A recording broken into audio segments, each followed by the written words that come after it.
প্রিয় দর্শক, আপনাদের সবাইকে আমন্ত্রণ জানাচ্ছি এটিএন নিউজের প্রতিদিনের আয়োজন নিউজ আওয়ার এক্সট্রা দেখার জন্য। স্বাস্থ্য বিষয়ে কোনো আলোচনা হলে আমরা শিশু স্বাস্থ্য, মাতৃ স্বাস্থ্য বা তরুণদের স্বাস্থ্য নিয়ে কথা বলি, কিন্তু এবং বলি যে কারণ সঙ্গত কারণেই বলি, কারণ শিশু বা তরুণ যারা আমরা বলি জাতির ভবিষ্যৎ, কিন্তু সেই ভবিষ্যৎ যখন সত্যি সত্যি ভবিষ্যতে গিয়ে পৌঁছায়, মানে ওনারা যখন একসময় প্রবীণ হন, তখন আমরা খুব একটা খোঁজ রাখি না সেই প্রবীণদের। এই প্রবীণ বয়সে যারা পৌঁছান তারা কিন্তু তাদের আগের দীর্ঘদিন শ্রম, মেধা, পরিশ্রম দিয়ে তার পরিবারের জন্য, সন্তানের জন্য, স্ত্রীর জন্য, বাবা মার জন্য, দেশের জন্য পরিশ্রম করে তারা বার্ধক্যে যখন উপনীত হন, তখন আমরা আর তাদের খুব একটা খোঁজ রাখি না। স্বাভাবিক কারণে, বয়সের কারণে, প্রাকৃতিক নিয়মে প্রবীণরা নানা রকমের রোগ ব্যাধিতে আক্রান্ত হন, সেটা শারীরিক, মানসিক নানা ধরনের। কিন্তু তখন তাদের একটু বেশি যত্ন, একটু বেশি মনোযোগ দাবি করে, কিন্তু সেটা খুব একটা আমরা তাদেরকে পর্যাপ্ত দিতে পারি না। এমনিতে প্রবীণের বয়স সীমা উন্নত বিশ্বে বলা হয় 65 বছর থেকে শুরু, বাংলাদেশের মতো অনুন্নত দেশে 60 বছর থেকে শুরু হয়। কিন্তু আমরা দেখি যে কখনো কখনো বাংলাদেশের মতো দেশে 60-এর আগেও, বিশেষ করে গ্রামের নারীরা, তারা 60-এর আগেই আসলে বুড়িয়ে যান। বাংলায় একটা কথা আছে, কুড়িতে বুড়িয়ে যাওয়া।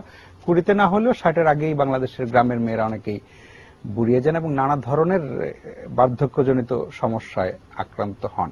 কিন্তু বাংলাদেশের এখন স্বাস্থ্য ব্যবস্থার উন্নত যেভাবে হচ্ছে, তাতে বাংলাদেশের মানুষের গড় আয়ু বেড়ে যাচ্ছে, ফলে মানে প্রবীণ মানুষের সংখ্যাও বেড়ে যাচ্ছে। ফলে আমাদেরই দায়িত্ব ওনাদেরকে যথাযথ যত্ন, যথাযথ সেবা এবং যথাযথ চিকিৎসা দিয়ে ওনাদের শেষ সময়টা ওনারা যে আমাদেরকে যা দিয়েছেন আমরা যেন সেটা পর্যাপ্তভাবে ফিরিয়ে দিতে পারি, সেটা নিশ্চিত করা। আমরা আজকে এই প্রবীণদের স্বাস্থ্য সমস্যা এবং ওনাদের জন্য দেশে কি প্রচলিত সুযোগ সুবিধা আছে সেগুলো নিয়ে আমরা কথা বলবো। সম্প্রতি একটা গবেষণা হয়েছে, সেই গবেষণা ধরে কথা বলবো। আমরা স্টুডিওতে 3 জন অতিথিকে পেয়েছি। আমার ডান দিকে আছেন অয়ন দেবনাথ, উনি ক্রিয়েটিভ মিডিয়ার প্রোগ্রাম ম্যানেজার। যেই গবেষণার কথা বলছিলাম, সেই গবেষণাটি মূলত ওনার নেতৃত্বেই দেশের বিভিন্ন স্থানে চালানো হয়েছে। আছেন অধ্যাপক বিন মোহাম্মদ নুরুল হক, মহাপরিচালক, স্বাস্থ্য অধিদপ্তর, এবং আছেন Sharifa Begum, line director, health education and promotion.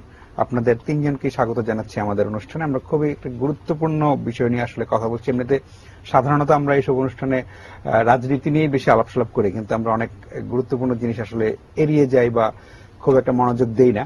আজকের বিষয়টি খুবই গুরুত্বপূর্ণ। আমি আপনার কাছে একটু জানতে চাই যে আপনারা যেই গবেষণাটি চালালেন, তাতে আপনাদের প্রথম কথা হলো যে এই ধরনের একটি গবেষণা করতে কেন আপনারা উৎসাহী হলেন, সেটা একটু আমি শুনি আগে আপনার কাছ থেকে। ধন্যবাদ। প্রথমত এই কাজটি চালু করে ব্যুরো অফ হেলথ এডুকেশন, স্বাস্থ্য মন্ত্রণালয়ের। তো ক্রিয়েটিভ মিডিয়া যখন এই কাজটি শুরু করে, এবং এটা হচ্ছে বাংলাদেশে এই ধরনের গবেষণামূলক প্রথম কাজ। বাংলাদেশের স্বাস্থ্য বিষয়ক অনেক ধরনের প্রবলেম আমরা তার কথা শুনে থাকি, বাট এই যে বয়স্ক মানুষের যে সমস্যাটা, এইটা প্রথম ধারণাটা চালু করেন ব্যুরো অফ হেলথ এডুকেশন, স্বাস্থ্য মন্ত্রণালয়ের অধীনস্থ। তারপর ক্রিয়েটিভ মিডিয়া লিমিটেড এই কাজটি সারা দেশব্যাপী পরিচালনা করে। 120টি উপজেলাতে তারা অ্যাডভোকেসি ক্যাম্পেইন করে, যেখানে উপজেলার স্বাস্থ্য কর্মকর্তা সহ বিভিন্ন এল্ডারলি যে পপুলেশন আছে তাদেরকে আমরা অন্তর্ভুক্ত করি।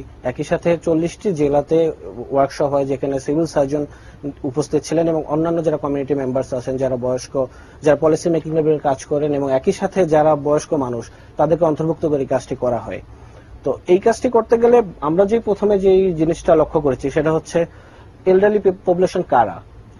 আমরা কাজ করতে গিয়ে দেখেছি যে মানুষের মধ্যে আসলে এই সঠিক ধারণাটা নেই, এবং এইটা শুধু বাংলাদেশের মানুষের না, পলিসি মেকিং লেভেল একটা ডিবেট আছে আসলে বয়স্ক মানুষ কারা, বা কত বছর হলে একটা মানুষকে বয়স্ক বলে বলা হবে। তো বাংলাদেশে সাধারণত 60 বছর বা তার একটু কম বেশি মানুষকে বয়স্ক মানুষকে বলা হয়। আবার অন্যান্য উন্নত দেশে দেখা যাচ্ছে, ইউকেতে বা ইউরোপিয়ান কান্ট্রিগুলোতে 65, 70, ইন্ডিয়াতে 60 বছর বয়স্ক মানুষগুলোকে ধরা হয়। তবে মূল বিষয়টা হচ্ছে বয়স্ক মানুষের সংজ্ঞাটা এইভাবেই, যতটুকু আমরা গবেষণা করে দেখেছি, যে এজ অফ রিটায়ারমেন্টের ক্ষেত্রে এইটা একটা প্রভাব বিস্তার করে। একটা মানুষ যখন তার কর্মক্ষেত্র থেকে রিটায়ার্ড হয়, সেই বয়সটাকেই সাধারণত ধরে বয়স্ক মানুষ হিসেবে গণ্য করা হয়। যেমন দেখা যায় বাংলাদেশের সরকারি চাকরি থেকে মানুষটা রিটায়ার্ড হয় 57 or 58 years of age, 59, যার ফলে 60 years of age is considered প্রবীণ। অন্যদিকে ইউকে তে আমরা যদি ধরি 65 years of age is the age of retirement, তো সেই ক্ষেত্রে প্রায় 65 plus 70 years of age এটা হচ্ছে কনসিডার করা বয়স্ক মানুষের ক্ষেত্রে। তো আমরা প্রায় একটা কথা শুনি যে বাংলাদেশের স্বাস্থ্য অনেক উন্নয়ন ঘটেছে, স্বাস্থ্য সেক্টরে বিভিন্ন ধরনের উন্নয়ন কর্মকাণ্ড শুনি, কিন্তু এটার মাঝে একটা চ্যালেঞ্জও বিদ্যমান। মূল চ্যালেঞ্জটা হচ্ছে এই যে গড়ায়ু বৃদ্ধির ফলে, স্বাস্থ্যসেবার মান বৃদ্ধির ফলে গড়ায়ু মানুষের বৃদ্ধি পাচ্ছে। গড়ায়ু বৃদ্ধি পেলে পরবর্তীতে বয়স্ক মানুষের সংখ্যা বেড়ে যাবে। বর্তমানে বিবিএস এর রিপোর্টে আমরা দেখতে পেয়েছি যে বর্তমানে 7.7% জনসংখ্যা বাংলাদেশের প্রবীণ জনসংখ্যা অন্তর্ভুক্ত, 10 লাখের মতো। জি, প্রায় 10 লাখের মতো। তো এই সংখ্যাটা 2050 সাল নাগাদ চলে যাবে প্রায় 20% of the enter population of this country. তো এই যে মানুষগুলো যারা প্রবীণ হচ্ছে তাদের জন্য অনেক ধরনের বাস্তবতার সম্মুখীন হতে হবে, অনেকগুলো চ্যালেঞ্জ আসবে। তো সেই সমস্যাগুলো যদি এখনই অ্যাড্রেস করা না যায় তাহলে বড় ধরনের স্বাস্থ্য বিপর্যয় বা স্বাস্থ্য ক্ষেত্রে এই যে সফলতা আমরা শুনি সেটা আরো বিপর্যয়ের মুখে বা আরো প্রতিবন্ধকতার মুখে পতিত হবে। এই ধারণাকে পুঁজি করে ক্রিয়েটিভ মিডিয়া লিমিটেড এই কাজটিকে স্বাস্থ্য মন্ত্রণালয়ের সাথে কার্যক্রমটি পরিচালনা করে থাকে। আচ্ছা আপা, আপনার কাছে ওনার বক্তব্য আমি শুনলাম যে মূলত মানে হেলথ এডুকেশন এন্ড প্রমোশন আপনারাই এই কাজটি শুরু করেছেন, আপনাদের কাছ থেকে ওনারা কাজটি করছেন। আপনাদের মাথায় কেন এলো যে প্রবীণদের স্বাস্থ্য নিয়ে কাজ করাটা দরকার, এটা কেন আপনারা ভাবলেন? ধন্যবাদ আপনাকে। আসলে স্বাস্থ্য শিক্ষা ব্যুরো প্রতি বছরই কিছু কিছু স্বাস্থ্য সমস্যার উপরে বিভিন্ন রকম আমাদের দেশের প্রেক্ষাপটে স্বাস্থ্য সমস্যার উপর ভিত্তি করে ক্যাম্পেইন প্রোগ্রাম করে থাকে। তো আমরা জানি, আপনারা আমাদের দেশে সবাই জানে যে মানে অভাবনীয়ভাবে আমাদের দেশের স্বাস্থ্য ব্যবস্থা বা চমকপ্রদ উন্নয়ন ঘটেছে, যেটা এর আগেই আমাদের জরিপে বেরিয়ে এসছে যে আমাদের গড় আয়ু বাড়ার জন্য আপনার প্রবীণদের সংখ্যা বেড়ে গেছে। এই জিনিসটা নিয়ে আমাদেরই প্রথম আমরা এটাকে অ্যাড্রেস করার চিন্তা করলাম এই কারণেই, কারণ প্রবীণরা যখনই একটা হয় তারা অনেক অসহায়ত্ব বোধ করে, তারা অন্যের উপর নির্ভরশীল হয়ে থাকে, তাদের স্বাস্থ্য সুযোগ সুবিধা থেকে তারা বঞ্চিত হয়। অনেকেই মানে প্রবীণ বলে তারা উদাসীন যাদের প্রতি, যার পরিপ্রেক্ষিতে সমাজে মানে একটা পরিবারে, সমাজে, রাষ্ট্রের এটা কিন্তু একটা যতদিন যাবে একটা বোঝা হয়ে যাবে। তো তাদেরকে যদি সুস্থ, কর্মক্ষম এবং বা উপার্জনক্ষম করে রাখতে গেলে তাদেরকে আমাদের বিভিন্ন রকম মেসেজ দিতে হবে। আমার কাদেরকে দেব? তার পরিবার, সমাজ, আত্মীয় স্বজনদেরকে। তাদেরকে সুস্থ রাখতে হবে, তাদেরকে কর্মক্ষম রাখতে হবে, তারা যাতে উপার্জনক্ষম হয়ে থাকে, অন্যের উপর পরনির্ভরশীল না হয়। তারা কিন্তু ওই যে পরনির্ভরশীল হওয়ার জন্য মানসিক বলেন, শারীরিক বলেন, সব দিক দিয়ে খুবই মানে বলা যায় যে ডিপ্রাইড হয়, মানসিক ভাবেও তারা খুব মানে বিপদগ্রস্ত থাকে। হ্যাঁ, তো এইসব মানে অনেক চিন্তা ভাবনা করে আমরা এই প্রবীণদেরকে নিয়ে কাজ করার জন্য চিন্তা করেছি। কারণ আমাদের গণপ্রজাতন্ত্রী বাংলাদেশ সরকারের স্বাস্থ্য সেক্টরের উন্নয়ন ঘটেছে আমাদের মাদের, আমাদের শিশুদের, কিশোর কিশোরীদের জন্য আমরা কাজ করছি, কিন্তু প্রবীণদের জন্য এরকম ভাবে ক্যাম্পেইন প্রোগ্রাম মানে জনগণের কাছে আমরা একদম গ্রাসরুট লেভেলে নিয়ে যাওয়ার জন্য, তাদেরকে জনগণকে আলোড়িত করার জন্য, জনগণকে এটার সঙ্গে সম্পৃক্ত করার জন্য, তাদের যে তারা যে আমাদের দেশে অবহেলিত, তাদেরও যে কিছু প্রাপ্য আছে, তারা কিছু করতে পারে, তাদেরকে সুস্থ রাখার জন্য উপায় কি এ সম্বন্ধে জানানোর কিন্তু আমরা এখনো জানাতে পারিনি। এই জন্যেই আমরা এইটা ডিজাইন করেছি এবং ওই সমস্যাগুলোর মধ্যে ক্রিয়েটিভ মিডিয়াকে এটা আমরা কাজটা ওদেরও ডিজাইনের ওনারা করেছে এবং আমার বিশ্বাস যে আমরা যেভাবে ডিজাইনটা করে দিয়েছি ওনারাও আমাদের সঙ্গে সেইভাবে একত্রভাবে আমাদের নির্দেশনায়, ওনাদেরও পরিকল্পনায় কাজটা আমরা একদম জেলা এবং উপজেলা পর্যায়ে নিয়ে যেতে পেরেছি।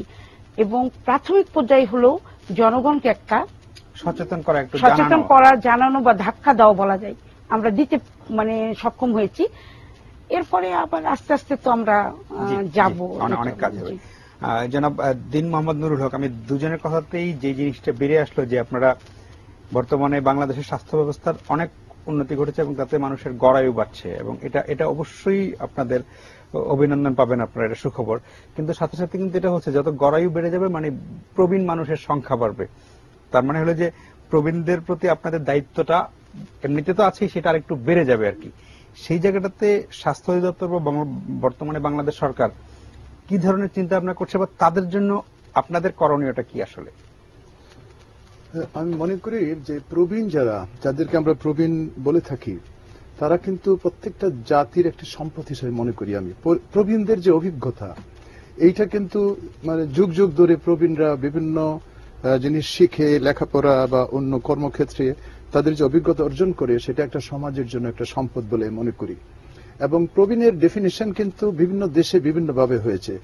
ইউনাইটেড কিংডমে একরকম, আমেরিকা একরকম, আমাদের দেশে একরকম। আমি একটা রিসেন্টলি একটা ডেফিনেশন সেটা বলতে চাই, সেটা হলো তারা বলেছে যে young old age. Young old age হলো 60 থেকে 70 বলা হচ্ছে যে ইয়াং ওল্ড এজ, এবং 70 থেকে ওল্ড এজের মধ্যে প্রথম 70 থেকে 79 পর্যন্ত বলা হচ্ছে মিডল ওল্ড এজ, এবং 80 প্লাস কে বলা হচ্ছে ভেরি ওল্ড এজ। কাজেই আমি মনে করি যে একটা লোক তার বয়সটাকে আমি ওল্ড এজ হিসেবে ধরবো না, তার ফিজিক্যাল অ্যাবিলিটিটাকে আমি ধরবো। যখন সে তার জীবনের যে মানুষের যে একটা লাইফ সাইকেল রয়েছে, তার লাইফ সাইকেলের শেষ পর্যায়ে যখন আসবে, তখন যদি সে অ্যাক্টিভ পার্টিসিপেশন না করতে পারে, কোনো কাজে সে যদি অ্যাক্টিভলি করতে না পারে, তখন অন্যের জন্য অন্যের উপর নির্ভরশীল হয়ে যায়, তখন তাকে আমি ওল্ড এজ বলবো। আমি কিন্তু 60 কে ওল্ড এজ বলতে চাই না।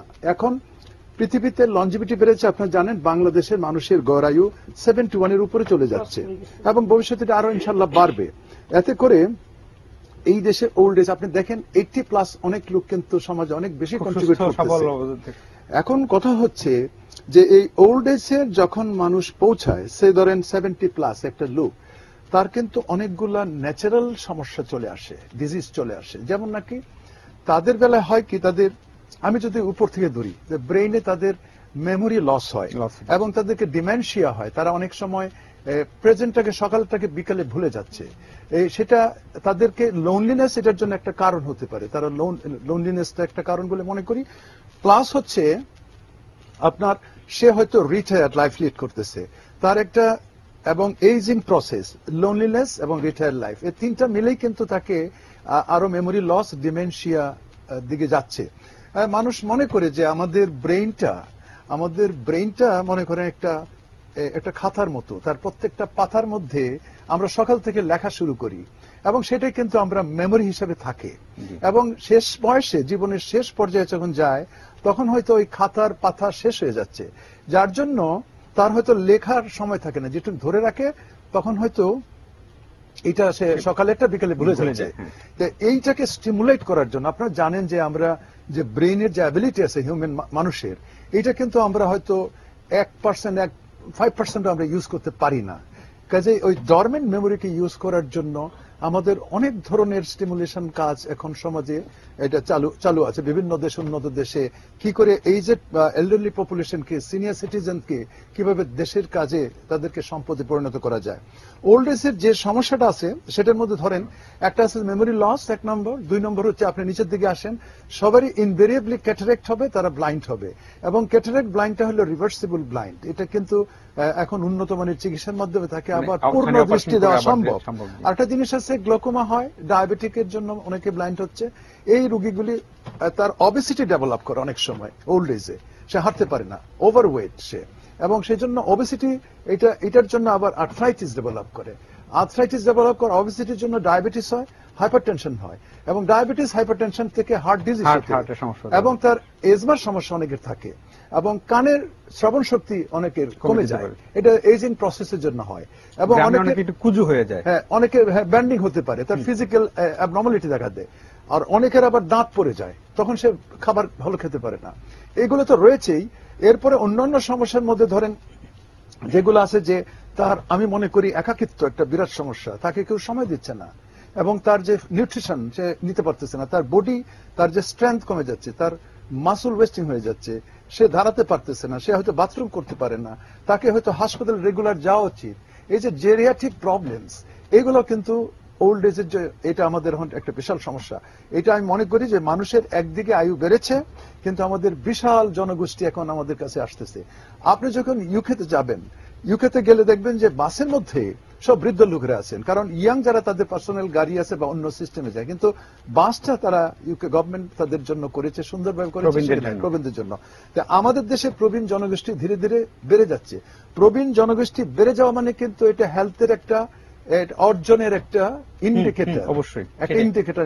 আমি শুরুতেই বললাম যে আপনাদের এটা বড় অর্জন, কিন্তু সেই অর্জনটা আবার কখনো কখনো আপনার জন্য বড় চ্যালেঞ্জ হিসেবে আসতেছে। এখন সেই জন্য স্বাস্থ্য অধিদপ্তর, স্বাস্থ্য মন্ত্রণালয় তথা এই দেশের সরকারের এখন একটা বিশাল জনগোষ্ঠী এইজিং এর দিকে যাচ্ছে, এবং তারা তাদেরকে সুস্থ রাখা, তাদেরকে এই দেশ গঠনে তারা যতটুকু পারে তারা যেন অবদান রাখতে পারে তাদের অভিজ্ঞতা দিয়ে, সেই প্রচেষ্টা এখন আমাদের অব্যাহত রয়েছে। যার জন্যই আপনি দেখেছেন যে আমরা ফর দি ফার্স্ট টাইম যে আমরা ওল্ডদের জন্য সারা দেশব্যাপী একটা কার্যক্রম একটা নিয়েছি। আমরা কি করে আমরা how to help this old people, তারা কিভাবে আমরা সরকারেরও কিন্তু এখন এই ব্যাপারে যথেষ্ট চিন্তা ভাবনা করার সময় এসেছে, যার জন্য আমরা এই স্টাডিটা তাদের দিয়ে আমরা করিয়েছি, এবং তারা দেখেছে যে তারা বলেছে তাদের কতগুলো ফাইন্ডিংস, এর মধ্যে সবচেয়ে বড় হলো মানুষের সচেতনতা, এবং এটা সারা দেশব্যাপী এই সচেতনতা বৃদ্ধি করতে হবে। কি ধরনের সচেতনতা? আমি একটা উদাহরণ দিতে চাই আপনাকে, তাহলে আপনি জিনিসটা বুঝতে পারবেন। আমার বাবা স্কুল শিক্ষক ছিলেন এবং উনি 40 বছর স্কুলে শিক্ষকতা করেছেন। উনার ছাত্র সারা দেশব্যাপী রয়েছে এবং তার অত্যন্ত সুনামের সাথে রয়েছে। আমার বাবা 93 বছর বয়সে উনি মারা গেছেন, এবং আমি তখন লন্ডনে ছিলাম, ইংল্যান্ডে আমি একটা কোর্সে ছিলাম। আমি কিন্তু ওনাকে দেখিনি, কিন্তু মারা যাওয়ার একটা ঘটনা বলতে হয়। উনি ঢাকাতে এসেছিলেন এবং ঈদের সময় উনি বাড়িতে যাবেন ঈদ করার জন্য, তো ঢাকা থেকে উঠেছেন উনি মহাখালীতে বাসে উঠেছেন, এবং বাসটি আসলে প্রত্যেকটা সিটে লোক ছিল, এবং বাবা ওই দিন যেহেতু ঈদের দিন উনি উঠে গেলেন বাসে, কিন্তু উনি ঢাকা থেকে কিশোরগঞ্জ পর্যন্ত গরমের মধ্যে উনি বাসের উপরের রডটা ধরে দাঁড়িয়েছিলেন। এখানে অনেক ইয়াং মিডল এজেড অনেক লোক ছিল, কেউ কিন্তু আমার বৃদ্ধ বাবাকে 93 বছর একজন লোককে, এবং তার এত বড় পাকা দাড়ি, মাথায় টুপি, এরকম একটা লোককে কেউ কিন্তু বসতে বলল, আসনটা ছেড়ে দেয় নাই। এবং আমার বাবা যখন আমার ভাইয়ের বাসা কিশোরগঞ্জে গেলেন, সেখানে আমার ভাবিকে চিৎকার করে বললেন যে, মা তুমি আমাকে তাড়াতাড়ি শরবত বানিয়ে দাও, এবং তোমার কাছে তরমুজ থাকলে আমাকে দাও, আমার ভিতর পুড়ে গেছে একদম। এবং বাবা শুয়ে পড়লেন, এবং ওনাকে তখন তার ঠান্ডা পানি দেওয়া হলো, শরবত দেওয়া হলো, তরমুজ, এগুলি খেয়ে উনি তার কিছুদিন পরে উনি অসুস্থ হয়ে পড়েন, এবং এই অসুস্থ কিন্তু আমার বাবা মৃত্যু হয়েছে। তো এই জিনিসটা আমি বললাম যে সামাজিক ভাবে আমাদের কবে সেই সচেতনতাটা আসবে, যে সন্তানের জন্য যে পিতামাতা সারাটা জীবন, এক একজন পিতামাতা এক একভাবে সন্তানের জন্য করেছে, কৃষক একভাবে করেছে, একজন চাকরিজীবী একভাবে করেছে, পেশাজীবীর একভাবে করেছে। দেখেন সন্তানের জন্য তারা কি পরিশ্রমটা না করে। তো প্রথম দায়িত্বটা হলো এই দেশের সন্তান বা সন্তান তুল্য জনগণ যারা, তাদের দায়িত্ব সেটা, এবং সেই মানসিকতা আমাদের আনতে হবে, তাহলে এটা কোনো সমস্যাই নয় আমি মনে করি। এবং এখনো বাংলাদেশে বা আমাদের দেশে, এই ধরনের দেশে আমরা কিন্তু এখনো পিতামাতার প্রতি অত্যন্ত শ্রদ্ধাশীল জনগোষ্ঠীর সংখ্যাই বেশি। এবং আমি মনে করি যে এটা তো আমরা তো আমাদের ধর্মেও দেখেছি যে সন্তান তার মায়ের দিকে বা তার পিতামাতার দিকে অত্যন্ত সম্মানের সাথে তাকায়, সেটাকে আবাদত হিসেবে ধরা হয়। এবং যে সন্তান তার পিতামাতাকে পেলেও জীবনে উন্নতি করতে পারলো না, এই সন্তান অ্যাকচুয়ালি হতভাগ্য আমি মনে করি। এবং আমি এটাও মনে করি যে পিতামাতা দোয়া এবং তার আল্লাহর উপর নির্ভরশীলতা এবং পিতামাতার দোয়া প্রত্যেকটা সন্তানের জীবনের প্রধানত কাম্য হওয়া উচিত। এবং সেই সন্তানের কোনোদিন তাকে কেউ কিছু করতে পারবে না যদি মা বাবার দোয়া থাকে সন্তানের উপর, এটা তো আমরা বিশ্বাস করি।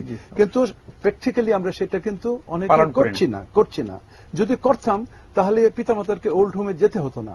আপনি যান ওই যে এতে বিভিন্ন জায়গায় ওল্ড হোম আছে, আমি কিন্তু অনেকগুলি ওল্ড হোমে আমি গিয়েছি, এবং আমি আমার সন্তানদেরকে নিয়ে ওল্ড হোমে গিয়েছি, এবং সেখানে দেখেন ওল্ড হোমে যারা গিয়েছেন তারা কিন্তু সমাজে প্রতিষ্ঠিত শিক্ষিত জনগণ সেখানে আছেন, তারা এবং তাদের সন্তানরা কিন্তু সবাই সামর্থ্যবান, তারা কি বিভিন্ন জায়গায় তারা বিভিন্ন স্থানে কিন্তু প্রতিষ্ঠিত, তাদের পিতামাতা কিন্তু সেখানে রয়েছেন।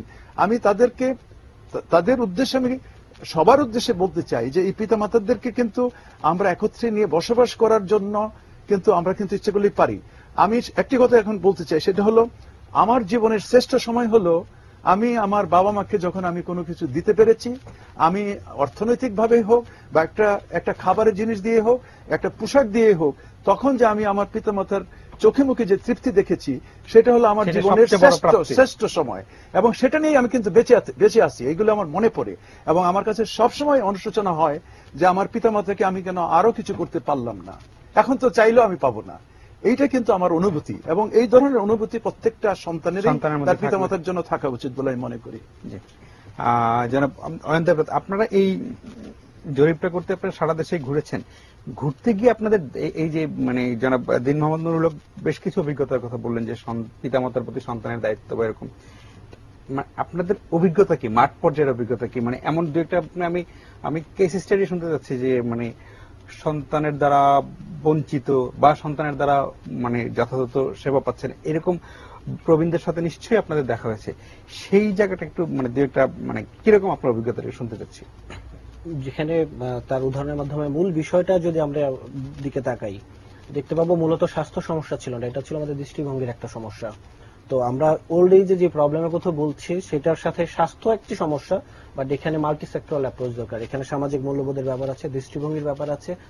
এই সব বিষয়গুলোকে যখন আমরা অ্যাকোমোডেট করতে পারবো, তখন এই স্বাস্থ্য প্রবীণদের যে ধরনের প্রবলেমগুলো হয়, একটা প্রবীণদের সমস্যা মানে কিন্তু স্বাস্থ্যগত সমস্যা না, স্বাস্থ্যগত সমস্যাটা খুবই কমন বা ন্যাচারাল। কিন্তু এইটার পাশাপাশি যেই আমাদের সামাজিক যে সোশিও ইকোনমিক যে প্রবলেমস গুলো হয়, তো সেইগুলো আরো জোরালো ভাবে এবং এই ক্ষেত্রে অন্যান্য যে মিনিস্ট্রিজ আছেন তাদেরকে ইনভলভ করা উচিত। তো কেস স্টাডির কথা আপনি যেটা বলতে চেয়েছেন, আমরা অনেক ক্ষেত্রেই দেখেছি স্বাস্থ্যগত দিক থেকে একটা এক্সাম্পল আমি দিতে পারি। যেমন একটা বৃদ্ধ লোক তার ডাক্তারের কাছে ট্রিটমেন্টে যাওয়ার কথা, তো সেই ক্ষেত্রে তিনি যখন হসপিটালে গেলেন, প্রথম দিন তার সন্তান তাকে নিয়ে গেলেন। তো নিতে যাওয়ার পর হসপিটালে যে কিউ ছিল, সিরিয়াল ছিল, তাতে প্রায় তার 4 থেকে 5 ঘন্টা সময় নষ্ট হয়েছে। তো এই সময়টা তার পক্ষে দেওয়া সম্ভব ছিল না, বিকজ তিনি কর্মস্থলে যাওয়ার জন্য তার সেই সময়টা সময় দেওয়ার মতো অবস্থান তার ছিল না। তো সেই দিন তিনি কষ্ট করে তার বাবাকে ঠিকই ট্রিটমেন্ট দিয়েছেন। কিন্তু পরের দিন যখন ডাক্তার তাকে আবার 15 দিন পর আসতে বললেন, তখন কিন্তু তার সন্তানই তার প্রতি সেই যে ভালো লাগা বা যে দায়িত্ববোধ, সেটা কারণ তার তো জব আছে, তাকে তো কর্মস্থলে যেতে হবে, তখন কিন্তু তিনি বিরক্তি প্রকাশ করলেন বা সম্ভব হলো না। তখন সেই লোকটা তার নিজে গেলেন, নিজে বয়স্ক লোক, নিজে অনেক প্রবলেম সারা দিন সময় খেটে, তো সেই ক্ষেত্রে তিনি তার যে ট্রিটমেন্টের যে ব্যবস্থাটা তিনি নিজেই করেছেন। তো এই ক্ষেত্রে যদি স্বাস্থ্য মন্ত্রণালয়ের ডিজি মহোদয় আছেন এখানে, অনেক ক্ষেত্রে আমরা দেখি যেমন বাসের যে ব্যাপারটা আসছে, আমরা নারী এবং শিশুদের জন্য যে বিষয়গুলো আমরা রিসার্চ করতে গিয়ে দেখেছি, নারী এবং শিশু প্রতিবন্ধীদের জন্য বাসের সিট রয়েছে, সেই ক্ষেত্রে প্রবীণদের জন্য কেন নয়? ইন্ডিয়াতে আমি দেখেছি যে সিনিয়র সিটিজেনদের জন্য আলাদা একটা বড় একটা অংশ রাখা হয়, প্রায় 10%। তো বাংলাদেশে সেই জিনিসটা এখনো প্রচলিত হয়নি। এবং বাংলাদেশের অনেক বয়স্ক মানুষ যারা বের হয় না, এই আমাদের এই গরমের সিজনে তারা বিশেষ করে আরো বের হয় না, এটা কারণ হচ্ছে তারা ভয় পায় বাইরে যেতে, কারণ তারা সেই সুযোগটা পাচ্ছে না। তো আমি স্বাস্থ্য মন্ত্রণালয়ের ডিজি মহোদয় স্যারকে অনুরোধ করবো যাতে করে হসপিটালগুলোতে যখন মানুষ ট্রিটমেন্ট নিতে যায়, তখন তাদের সিনিয়র সিটিজেনদের জন্য যেন আলাদা একটা কিউ থাকে, আলাদা একটা বুথ থাকে, যাতে করে তারা যথা সময়ে তাদের ট্রিটমেন্ট তারা প্রেডিক্ট করতে পারে যে আমি 15 মিনিটের মধ্যে আমার ট্রিটমেন্ট বা আধা ঘন্টার মধ্যে। নরমালি 5 ঘন্টা 4 ঘন্টা 5 ঘন্টা বসে থাকা বা দাঁড়িয়ে থাকা, এটা একদিন তার সন্তান নিয়ে যেতে পারে, কিন্তু দ্বিতীয় দিন নিতে গেলে কিন্তু সন্তানকে ভাবতে হবে, তার তো কর্মস্থল আছে। তো এই যে সামাজিক প্রতিবন্ধকতাগুলো, সেগুলো পলিসি মেকিং লেভেল অ্যাড্রেস করতে হবে। একইভাবে যেমন যোগাযোগের ক্ষেত্রে যখন একটা মানুষ তার ট্রিটমেন্টের জন্য যাবে, বা একটা বৃদ্ধ লোক সুস্থ মানুষ, কিন্তু তিনি বাইরে যেতে ভয় পায়, কারণ হচ্ছে বাসে উঠতে গেলে তার সিট নেই, গরম আছে। তো এইসব সমস্যাগুলো শুধু স্বাস্থ্যগত সমস্যাও না, এই সব বিষয়গুলোকে আরো জোরালো ভাবে অ্যাড্রেস করতে হবে। তাহলে আমার মনে একটা হলিস্টিক অ্যাপ্রোচের মাধ্যমে এই যে বর্তমানে যে অবস্থাটা, সেটাকে অনেকাংশে আর উন্নতির দিকে নেওয়া যাবে, নেওয়া সম্ভব হবে। আমরা একটা বিরতিতে যাচ্ছি, বিরতির পরে আবার আলোচনায় ফিরবো। প্রিয় দর্শক, আশা করি ফিরে এসে আপনাদের সঙ্গেই পাবো।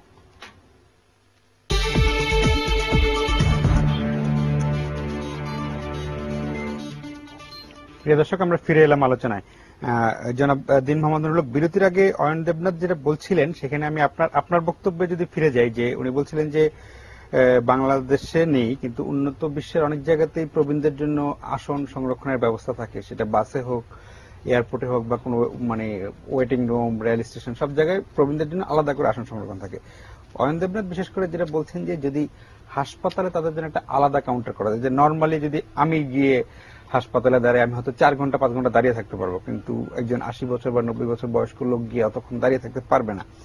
সেক্ষেত্রে হাসপাতালে ওনাদের জন্য বিশেষ মানে অন্তত অন্যগুলো যেমন আপনি আপনার পিতার উদাহরণ দিলেন যে উনি 93 বছর বয়সে বাসে ওনার জন্য কেউ আসন ছেড়ে দেয়নি, আমি সেটা ধরে নিচ্ছি যে সামাজিক সচেতনতার কথা বলছেন, কিন্তু যেটা একদম আপনার আওতায় আছে, যেটা ধরেন হাসপাতালে অ্যাটলিস্ট মানে প্রবীণদের জন্য আলাদা কাউন্টার বা এরকম কিছু করা যায় কিনা, উচিত তো বটেই, যাওয়া করা সম্ভব কিনা?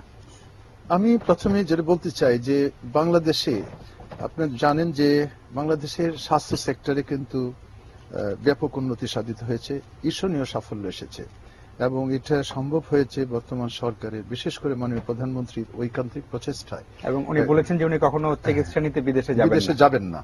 এবং আপনি জানেন যে উনি সেটা একটা বড় বুস্টার, উনি বলেছেন যে ওনার যে কোনো ধরনের অসুখ বিসুখ হলে উনি বলেছেন যে আমাকে তোমরা বিমানে উঠাবে না, প্লেনে তুলবে না, এয়ার অ্যাম্বুলেন্সে না তুলবে, এয়ার অ্যাম্বুলেন্সে তুলবে না, আমি এই দেশে চিকিৎসা নিব, মরতে হয় কেউ মরবো। তো এইটা একটা কিন্তু দেশের বাসীর জন্য বিরাট বিরাট বড় আমি মনে মোটিভেশন, এবং এর চেয়ে বড় কাউন্সিলিং আর কিছু হতে পারে না দেশের মানুষের জন্য। তাই আমি যে কথা বলতে চাই, দেখেন আপনি যদি কমিউনিটি ক্লিনিকের কথা চিন্তা করেন, আমাদের সরকারি হাসপাতাল স্টার্টিং ফ্রম কমিউনিটি ক্লিনিক, উপজেলা হাসপাতাল এবং তারপর ডিস্ট্রিক্ট হাসপাতাল, সদর হাসপাতাল এবং জেনারেল হাসপাতাল, specialized hospital, medical college, institute, এই যে নেটওয়ার্ক, বিস্তৃত নেটওয়ার্ক, এবং এইগুলোতে কিন্তু এখন পর্যন্ত সব মানুষের জন্য, বিশেষ করে হতদরিদ্র মানুষের জন্য, গরিব মানুষের জন্য, শ্রমিক মেহনতি মানুষের জন্য কিন্তু সরকারি হাসপাতাল একটা ভরসার আশ্রয়স্থল। এবং সব মানুষ কিন্তু, গরিব মানুষ কিন্তু সরকারি হাসপাতালে যায়, এবং যারা হেলথ সার্ভিসটাকে প্রকিউর করতে পারে তারা কিন্তু হয়তো প্রাইভেট হসপিটালে যাচ্ছে। কিন্তু সরকারি হাসপাতালের চিকিৎসা আমি মনে করি এখন পর্যন্ত চিকিৎসা অনেক ভালো। এবং আপনারা জানেন যে সরকারি হাসপাতালে যে সমস্ত চিকিৎসকরা রয়েছেন এবং যে সমস্ত টিচারও রয়েছেন, তারা কিন্তু আধুনিক মেডিকেল সায়েন্সের সাথে সম্পৃক্ত থাকতেই হয়, বাধ্য তারা থাকতে, যার জন্য সেখানে চিকিৎসা যত বিল্ডিং এর অবস্থা যাই হোক, চিকিৎসা কিন্তু ভালো। আমরা ওভারবার্ডেন, আমাদের হাসপাতালগুলো ওভারবার্ডেন। আমি যেটা বলতে চাই, এই যে মনে করেন একটা ইনস্টিটিউটে বা বঙ্গবন্ধু শেখ মুজিব মেডিকেল ইউনিভার্সিটিতে, Dhaka medical college, Suhrawardy medical college, হৃদরোগ, নিউরোসায়েন্স, চক্ষু বিজ্ঞান ইনস্টিটিউট, এগুলোতে যে রুগী আসে, সব রুগী কিন্তু এই সেন্টারে আসার জন্য প্রয়োজন নেই, এবং এই প্রয়োজনীয়তা আস্তে আস্তে কমে যাচ্ছে। এই যে কমিউনিটি ক্লিনিক, আপনারা জানেন যে মাননীয় প্রধানমন্ত্রীর ঐকান্তিক প্রচেষ্টায় বাংলাদেশে কমিউনিটি ক্লিনিক প্রকল্পটা এখন সাকসেসফুলি ফাংশন করতেছে, এবং সেখানে কিন্তু প্রতিদিন লক্ষ লক্ষ মানুষ কিন্তু তাদের প্রাথমিক স্বাস্থ্য সেবা পাচ্ছে। এবং প্রাথমিক স্বাস্থ্য সেবা কি, ওখানে বৃদ্ধ মানুষরা কিন্তু ধরেন 100-200 গজের ভিতরে সে হেঁটে চলে আসতে পারতেছে, এবং বৃদ্ধ মানুষের স্বাস্থ্য সেবাটা তো তার দোরগোড়ায় আপনি কাছাকাছি, যতটা কাছাকাছি নিয়ে যাওয়া সম্ভব পৌঁছানো হয়েছে। এবং সে দেখেন বৃদ্ধ মানুষের যে সমস্যাগুলি থাকে, এইগুলা নোন সমস্যা, এটার জন্য বড় বিশেষজ্ঞ দরকার নেই। তার ব্যথার জন্য তার জ্বর আসতে পারে, তার কাশি আসতে পারে, নরমাল চিকিৎসাগুলো সেখানে সম্ভব। নরমাল প্রাইমারি হেলথ কেয়ার, এটা কিন্তু এখানে এখন 100% কভার করা যাচ্ছে, এবং এটা কিন্তু দারুণভাবে সাফল্য মণ্ডিত হয়েছে, এবং সারা বিশ্বের মানুষ কিন্তু এটাকে বাই দিস টাইম তারা কিন্তু রিকগনাইজ করেছে। কাজেই এইটা একটা বিশাল অর্জন আমি মনে করি। এরপরে উপজেলা হাসপাতাল, আপনারা জানেন যে রিসেন্টলি আমরা দরিদ্র মানুষের জন্য টাঙ্গাইলের 3টা উপজেলায়, কালিহাতী, ঘাটাইল এবং ওই আরেকটা পাশের উপজেলা, 3টা উপজেলাতে আমরা কিন্তু 1 লক্ষ মানুষকে পাইলটিং করে আমরা স্বাস্থ্য কার্ড, স্বাস্থ্য বীমা দিচ্ছি। এবং সেখানে হলো যে মানুষের একটা করে কার্ড পাবে, এই কার্ডের মূল্য থাকবে 50,000 টাকা, এবং 50 রকমের ওষুধ এখান থেকে দেওয়া যাবে, রোগের চিকিৎসা করা যাবে। এবং এইটা সরকারিভাবে এই যে প্রিমিয়ামটা, এই যে স্বাস্থ্য বীমার প্রিমিয়ামটা সরকার বহন করবে, এবং সেটা সে যখন নিয়ে যাবে হাসপাতালে, তখন কিন্তু এই হাসপাতাল তাকে চিকিৎসা দিবে, সার্ভিস দিবে, এবং টাকাটা পাঞ্চ করে মেশিনে ওখান থেকে ডিডাকশন হবে, কিন্তু সেটা দিবে সরকার দিবে। তো এইটা একটা মহৎ উদ্যোগ বর্তমান সরকারের, এবং আমি মনে করি এইটা যদি আমরা সাকসেসফুল হই, 3টা উপজেলাতে, মধুপুর একটা, ঘাটাইল একটা, কালিয়াতি একটা, তা আমরা যদি সাকসেসফুল হই, তাহলে সারা দেশে এটা আমরাকে স্কেল আপ করব, এবং করার পরে দেখা যাবে যে আরেকটা যুগান্তকারী পরিবর্তন আসবে স্বাস্থ্য সেক্টরে। ওইখানে এই কার্ডটা প্রবর্তন করতে গিয়ে আমার কিন্তু কোয়ালিটি ইস্যুস গুলো আমাকে অ্যাড্রেস করতে হচ্ছে।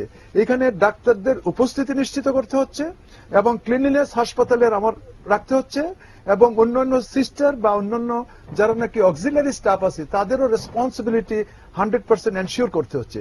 রোগী কিন্তু যে কোনো সময় যাবে, তার সার্ভিসটা কিন্তু আমাকে এনশিওর করতে হবে, কারণ তাকে কিন্তু আমি একটা লাইসেন্স দিয়েছি, তাকে একটা কার্ড দিয়েছি, এটা কিন্তু তার অধিকার, এইটাকে কিন্তু আমাকে অ্যাড্রেস করতেই হবে। কাজে এইটা আমরা সবাই সজাগ, আমরা আশা করি এটা আমরা সাকসেসফুল হব, এইটা একটা জিনিস। আর দেখেন বাংলাদেশে সরকার সরকারিভাবে সমস্ত রোগীদের চিকিৎসা অলমোস্ট ফ্রি করেছেন। খালি দু চারটে চিকিৎসা যেটা হয়তো ধরেন সিটিএমআরআই মেশিন, হয়তো ধরেন একটা এমআরআই মেশিন 12 কোটি 14 কোটি 15 কোটি টাকা, লেটেস্ট গুলো আরো দাম, এবং সিটি স্ক্যান মেশিনে 8 কোটি টাকা। তো সেটার জন্য আমরা একটা মিনিমাম চার্জ নেই, যেটা বাইরে হয়তো যা আছে তার হয়তো 10% বা 20% চার্জ গভর্নমেন্ট নিচ্ছে, কারণ এটা না হলে সাস্টেনেবল করা যাবে না। সেটার জন্য নিচ্ছে। এবং আর বাকি চিকিৎসা অস্ত্রোপচার করলে কোনো নেওয়া হচ্ছে না, চিকিৎসা দিলে নেওয়া হচ্ছে না, শুধু 10 টাকার টিকিট। কারণ হাসপাতালের কিন্তু প্রচুর হাসপাতাল হয়েছে বাংলাদেশে, এইখানে কিন্তু আমরা কিন্তু এখন বলতে পারি যে কনফিডেন্টলি যে সারা দেশকে কিন্তু আমরা স্বাস্থ্য সেবার নেটওয়ার্কে নিয়ে এসেছি। এখন যে জিনিসগুলো আপনারা বলেছেন এইটা হলো যে স্বাস্থ্য সেক্টরে যেহেতু প্রভূত উন্নতি হয়েছে, এই জন্য আমরা এখন সবকিছু দেখতে চাচ্ছি, আমরা সবকিছু চাই। এক সময় ছিল যে আমার হাসপাতাল থাকলে হবে, ডাক্তার থাকলে হবে, ওষুধ না হলেও চলবে। এখন ডাক্তার থাকতে হবে, ওষুধও থাকতে হবে, এবং কোয়ালিটি ওষুধ থাকতে হবে। এখন আমি বলতেছি না আমার শিশুর জন্য আলাদা লাইন থাকতে হবে, অটিস্টিক বেবির জন্য আলাদা কাউন্টার থাকতে হবে, এবং আপনি বলতেছেন যে প্রবীণদের জন্য কাউন্টার থাকতে হবে। হ্যাঁ, এইগুলি মানুষের অধিকার, এইগুলাকে আস্তে আস্তে আমরা ইনশাল্লাহ করব। তবে বৃদ্ধ মানুষের জন্য প্রত্যেকটা সরকারি হাসপাতালে আলাদাভাবে আমরা কিন্তু ব্যবস্থা নিয়ে থাকি। একটা ইয়াং লোক আর একটা বৃদ্ধ লোকের সাথে ডেফিনেটলি একটা ডিফারেন্স থাকবে, এবং এইটা কিন্তু মন্ত্রণালয়ের নির্দেশনা রয়েছে। আমরা যেমন অটিস্টিক বেবিদের জন্য আমরা কম্পালশন করেছি, ওরা যদি অসুস্থ হয়ে যায় তো ওরা ফাস্ট ট্র্যাকে চিকিৎসা পাবে। আমরা সেই ব্যবস্থাও নিতে যাচ্ছি, যে আমরা চাচ্ছি যে বৃদ্ধ মানুষ যদি আসে হাসপাতালে, যে হয়তো বসতে পারে না, সে হয়তো অ্যাজমার রোগী, সে হয়তো হার্টের পেশেন্ট, তার হয়তো ডায়াবেটিস আছে, সেই সমস্ত রোগীদেরকে তড়িৎ গতিতে চিকিৎসা দেওয়ার জন্য অলরেডি নির্দেশনা দেওয়া হয়েছে। এবং ভবিষ্যতে আমরা আশা করি যে আন্তর্জাতিক মানসম্পন্ন পন্থায় আমরা এদেশের শিক্ষা ব্যবস্থার সাথে এটাকে আমরা সংযোজিত করতে পারবো বলে বিশ্বাস। জি জি আপা, আপনার কাছে জানা যায় আপনি আপনার প্রারম্ভিক বক্তব্যে যেটা বলছিলেন যে এই যে ক্রিয়েটিভ মিডিয়াকে দিয়ে আপনারা যে জরিপটা করেছেন, জরিপের রেজাল্ট কিন্তু আপনাদের হাতে, মানে কি করা উচিত সেটা মোটামুটি আপনারা জেনে গেছেন, তাদের কি ধরনের স্বাস্থ্য সমস্যা। যেমন মহাপরিচালক সাহেব শুরুতে যেটা বলছিলেন যে কিছু সমস্যার কথা, আমরা জরিপের আরো কিছু যদি সমস্যা, শারীরিক সমস্যার কথা বলি, যে প্রবীণদের হাড় চিকন হয়ে যাওয়া, উচ্চতা কমে যাওয়া, অনিয়ন্ত্রিত উচ্চ রক্তচাপ, রোগ প্রতিরোধ ক্ষমতা কমে যাওয়া, চামড়া পাতলা হয়ে যাওয়া, হাড়ে ব্যথা, হৃদরোগ, দাঁতের সমস্যা, হজমজনিত সমস্যা, দৃষ্টিশক্তি কমে যাওয়া, চুল পাকা ও পাতলা হয়ে যাওয়া, শ্রবণ শক্তি কমে যাওয়া, হৃৎপিণ্ডের কার্যকারিতা কমে যাওয়া, ফুসফুসের সম্প্রসারণ ক্ষমতা কমে যাওয়া, বাতের ব্যথায় কষ্ট পাওয়া, চামড়ার উজ্জ্বলতা কমে যাওয়া ও কুঁচকে যাওয়া, যৌন ক্ষমতা কমে যাওয়া, ঘুম কম হওয়া, খাবারে অরুচি হওয়া, প্রস্রাবের সমস্যা দেখা দেওয়া, কণ্ঠস্বর ক্ষীণ হয়ে যাওয়া ইত্যাদি। এগুলো শারীরিক সমস্যা আপনাদের জরিপ থেকে উঠেছে, এগুলোর অনেকগুলোই মহাপরিচালক কভার করেছেন শুরুতে। এখন জানেন যে আপনাদের ইনফরমেশন সব আপনাদের কাছে আছে, এখন হলো নেক্সট ধাপ, প্রাথমিক ধাপটা শুরু, নেক্সট ধাপটা আসলে মানে আমরা তো সামগ্রিক সমস্ত স্বাস্থ্যগত সমস্যাগুলো নিয়েই কাজ করি। মাঠ পর্যায়ে জনগণকে কিভাবে সচেতন করা যায়, কিভাবে উদ্বুদ্ধ করা যায়, এবং তারা স্বাস্থ্যের কিভাবে সুরক্ষা করবে, এই আমরা এইগুলা পাবলিকের কাছে অ্যাড্রেস করেই কাজগুলা করছি। তো স্বাস্থ্য শিক্ষা ব্যুরোর মূলত কাজ হচ্ছে স্বাস্থ্যের উন্নয়নের জন্য, তাদের স্বাস্থ্যকে সুরক্ষা করার জন্য, তাদের হলো স্বাস্থ্যের অভ্যাস গঠনের জন্য, সমগ্র আচার আচরণের মধ্যে একদম সবকিছু পরিবর্তন নিয়ে আসতে হবে। মানুষের দৃষ্টিভঙ্গি, আচার আচরণের পরিবর্তন না হলে এই কোনো সমস্যারই স্বাস্থ্যগত সমাধান করা সম্ভব না। এই কারণে আমরা মানে জনগণকে সচেতন করাটাই আপনার ডিপার্টমেন্টের মূল কাজ, একদম মূল কাজ এবং লক্ষ্য, উদ্দেশ্য যেটাই বলেন। তো স্বাস্থ্য শিক্ষা ব্যুরোর এই কাজগুলোকে আমাদের আপনার শক্তিশালী করা এবং এটাকে গতিশীল করার জন্য আমরা কাজ করে যাচ্ছি। এবং এখন এই কর্মসূচিতে বিশেষ করে এই প্রবীণদের স্বাস্থ্যের সুরক্ষার জন্য আমরা সচেষ্ট। জি, না, এবং আমি এরই যেটা- পরিপ্রেক্ষিতে আমরা আপনার বলতে পারি যে মাঠ পর্যায়ে যারা আমাদের শক্তি, যারা আমাদের হাতিয়ার বলা যায়, যারা এই কাজগুলো করে মাঠের, তাদের জন্য আমরা যেসব মেসেজগুলা পাঠাচ্ছি, উপকরণ আমরা বিভিন্ন উপকরণ তৈরি করি এবং সেগুলি ডেসটিনেশন করি। এই মাঠ পর্যায়ের ওই কর্মীদের কাছে আমরা পাঠাচ্ছি, তারা জনগণকে ওই মেসেজগুলো তারা উদ্বুদ্ধ করবে এবং এই প্রবীণদের কিভাবে টেক কেয়ার করা যায়, কিভাবে তাদেরকে সুস্থ রাখা যায়, তাদেরকে পারিবারিক বন্ধনে আবদ্ধ করা যায়, তাদের প্রতি মমত্ববোধ এগুলি গড়ে তোলা যায়, তাদের এই যে খাবারের প্রতি দৃষ্টি দেওয়া যায়, এই যে যতগুলো সমস্যা সবগুলো কিন্তু স্বাস্থ্যগত সমস্যা। তো এইখান থেকে বেরিয়ে আসতে গেলে এই জনগণকে এর এই বার্ধক্য প্রতিরোধ তো করতে পারবো না, বার্ধক্য তো অনিবার্য থাকবে, কিন্তু তাদেরকে সুস্থ রাখা, তাদেরকে সুস্থ রাখা, স্বাস্থ্যের সুরক্ষা করা, এই বিষয়ে সচেতন করাটাই আমাদের হলো মূল লক্ষ্য। এবং এই জন্য তাদেরকে বিভিন্ন সামাজিক কর্মকাণ্ডে বিশেষ করে সম্পৃক্ত করতে হবে আমাদেরকে।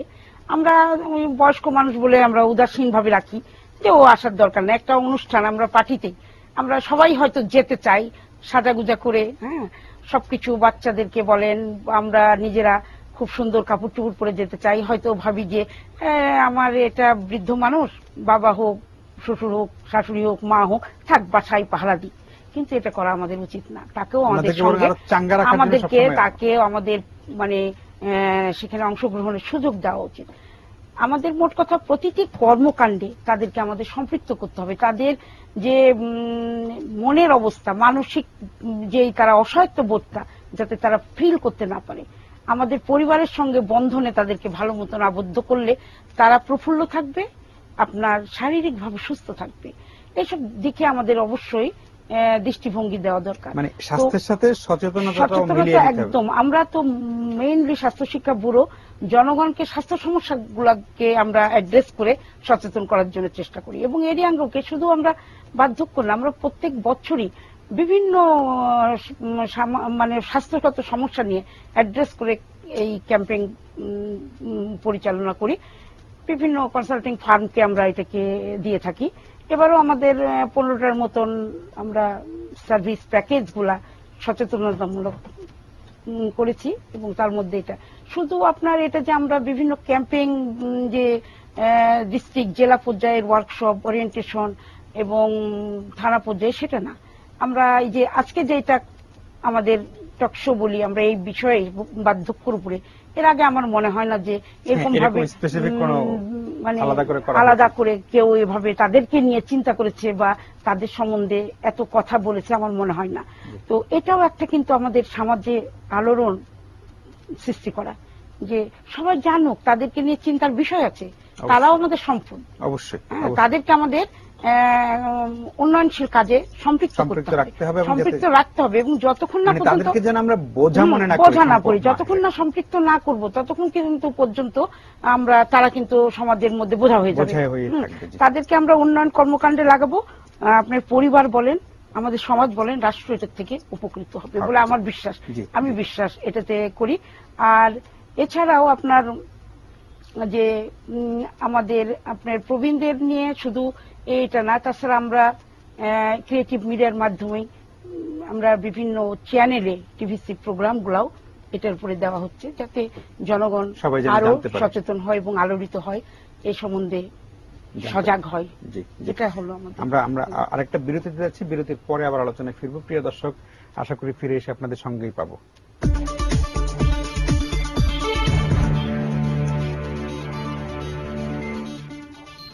প্রিয় দর্শক, আমরা ফিরে এলাম আলোচনায়। আমরা কথা বলছিলাম প্রবীণদের স্বাস্থ্য সুরক্ষা নিয়ে, খুবই গুরুত্বপূর্ণ বিষয়। বাংলাদেশে প্রবীণদের সংখ্যা দিনে দিনে বাড়ছে, কারণ বাংলাদেশের মানুষের স্বাস্থ্য ব্যবস্থার উন্নয়নের কারণে মানুষের গড় আয়ু বেড়ে যাচ্ছে, ফলে প্রবীণদের সংখ্যা বাড়ছে। এখন যেটা 7.7% জনসংখ্যা, সেটা 10 লাখের মতো ধারণা করা হচ্ছে যে 2050 সালে সেটা 20% হয়ে যাবে। ফলে প্রবীণদের ভালো রাখা, সুস্থ রাখা খুবই গুরুত্বপূর্ণ। আমরা আলোচনায় ফিরছি। অয়ন দেবনাথ, আমি আপনার কাছে একটা জিনিস জানা, যে আপনারা যখন এই যে সারা দেশ জুড়ে এই গবেষণার কাজটা করলেন, যেমন বিরতির আগে মহাপরিচালক সাহেব বলছিলেন যে ওনাদের সারা দেশে যে স্বাস্থ্য নেটওয়ার্ক, বিশেষ করে কমিউনিটি ক্লিনিকের মাধ্যমে যেটা ছড়ানো, সেটা আসলে কতটা মানে প্রবীণরা কতটা সেখান থেকে সুবিধা পান একটা জিনিস। আর এটা হলো যে একটা সাধারণ কমপ্লেন, একদম খুবই সাধারণ কমপ্লেন যে চিকিৎসকদেরকে সময় মতো হাসপাতালে পাওয়া যায় না, বিশেষ করে গ্রামে। সবাই শহরে আসতে চায় বা শহরে থাকে, গ্রামে গেলে প্রয়োজনীয় চিকিৎসক সবসময় পাওয়া, পোস্টিং আছে কিন্তু চিকিৎসক হয়তো পাওয়া যায় না। সেক্ষেত্রে আপনারা যখন মাঠ পর্যায়ে কাজ করতে গেলেন, সেক্ষেত্রে এই ধরনের কোনো অভিযোগ আপনারা পেয়েছেন কিনা, বা এটা কতটা সত্যি যে থানা স্বাস্থ্য কমপ্লেক্স বা কমিউনিটি ক্লিনিকের কাছ থেকে প্রবীণরা বা সাধারণ মানুষ কতটা স্বাস্থ্য সুবিধা পেয়ে থাকেন, আপনাদের অভিজ্ঞতা কি? আপনি যে কোশ্চেনটা করেছেন, দুইটা কোশ্চেনের উত্তর একই ভাবে দেওয়া যায়। একটার আলোকে যদি আমি দেখি যে প্রবীণ স্বাস্থ্য যাদেরকে নিয়ে আমরা ভাবছি, তারা হসপিটালে বা স্বাস্থ্য সেবা নিতে তখনই যাচ্ছে যখন কোনো ইমার্জেন্সি সিচুয়েশন ডেভেলপ হচ্ছে। যখন সুস্থ থাকে বা অল্প ধরনের প্রবলেমগুলো তারা ফেস করছে, তখন কিন্তু তারা হসপিটালে যাচ্ছে না। তো যখন ইমার্জেন্সি কোনো কেস হচ্ছে তখন তারা হসপিটালে যাচ্ছে, হয়তো বা তখন ইন টাইম তারা সার্ভিসটা পাচ্ছে না, সেক্ষেত্রে তাদের কমপ্লেইন তো আছে।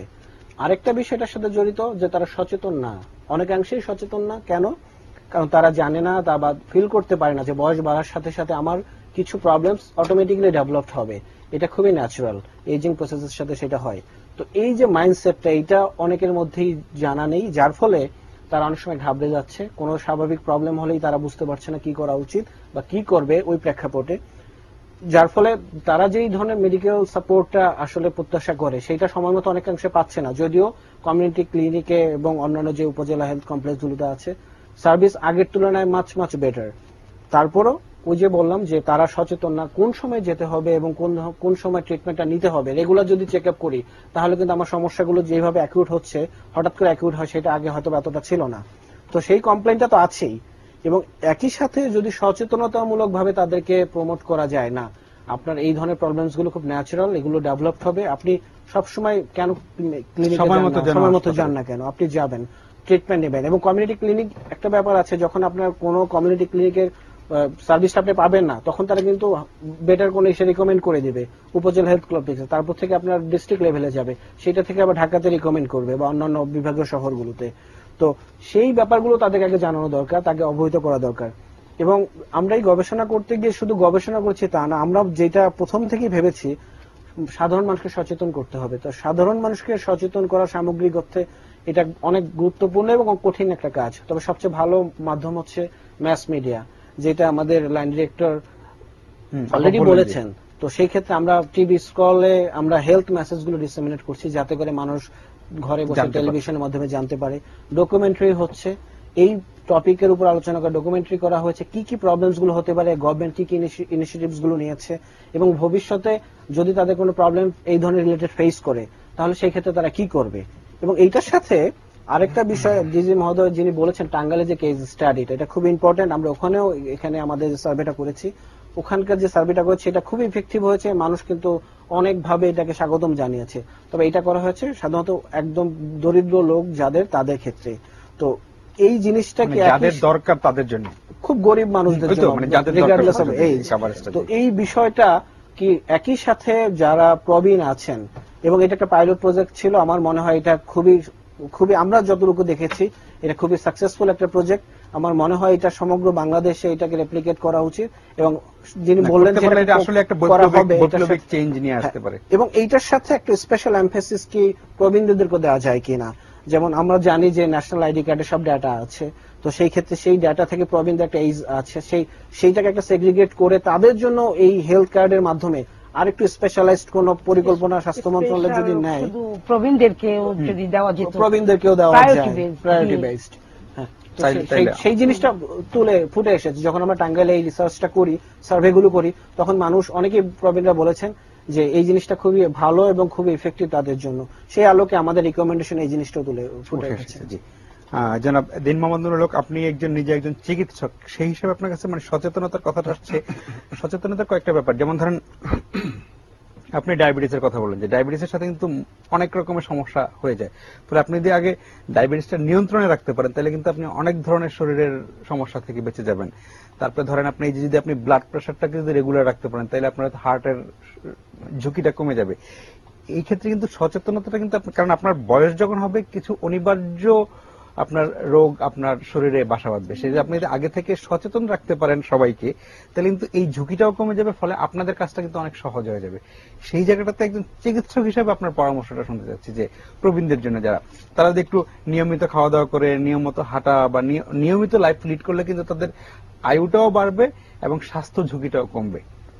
আমি মনে করি যে আপনি যে অত্যন্ত গুরুত্বপূর্ণ একটি বিষয় উপস্থাপন করেছেন, এবং এটা শুধু যে সরকারের সদিচ্ছা কিন্তু রয়েছে 100%, কিন্তু সরকারের কিছু সীমাবদ্ধতাও রয়েছে।